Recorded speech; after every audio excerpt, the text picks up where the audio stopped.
தென்காசி அரசு மருத்துவமனைக்குள்ள திமுகவுடைய மாவட்ட கவுன்சிலர் கனிமொழி பரபரப்பான வாக்குவாதங்களில் ஈடுபடு போலவும், ஒரு 5000 ரூபா உங்ககிட்ட இல்லையா, ஒரு மருத்துவருக்கு ஒரு மனிதனையும் இல்லையா, கருணை இல்லையா, உங்கள் நான் மா சுப்ரமணியத்தை சொல்கிறேன், சி என்று சொல்கிறேன், நான் சுப்ரீம் கோர்ட்டுக்கு போவேன், நான் ஐநாவுக்கு போவேன் அப்படிங்கிற ரேஞ்சுக்கு கொதிச்சு கொந்தளிச்சு மருத்துவர் மணிமாலாவை பார்த்து திமுக கவுன்சிலர் கனிமொழி கடுமையான வாக்குவாதத்தில் ஈடுபடுறாங்க. ஒருவேளை திமுக கவுன்சிலர் கனிமொழி அவர்கள் இந்த வாக்குவாதத்தில் ஈடுபடுவதற்கு என்ன காரணமாக இருந்திருக்கும்?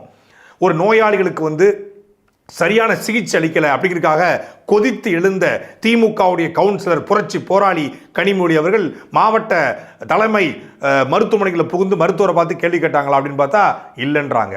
ஒருவேளை தென்காசி அரசு மருத்துவமனைக்குள்ள சரியான மருந்துகள் இல்லை, சரியான நேரத்துக்கு அது நோயாளிகள் கொடுக்கல அப்படிங்கிற விஷயத்தை திமுகவுடைய கவுன்சிலர் மரியாதைக்குரிய கனிமொழி அவர்கள் கேள்விப்பட்டு அரசு மருத்துவமனைகளை உள்ள புகுந்து ரமணாபுரத்தில் வரக்கூடிய விஜயகாந்த் மாதிரி கேள்வி கேட்டாங்களா அப்படின்னு பார்த்தா அதுவும் இல்லை.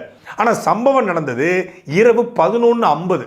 இரவு 11:50க்கு ஒரு கவுன்சிலர் அரசு மருத்துவமனைக்கு போகிறாங்கன்னா அப்போ அது முக்கியமான செயலாக தான் இருக்க முடியும், ரொம்ப ஒரு தீவிரமான செயலாக தான் இருக்க முடியும். என்ன நடந்துச்சு?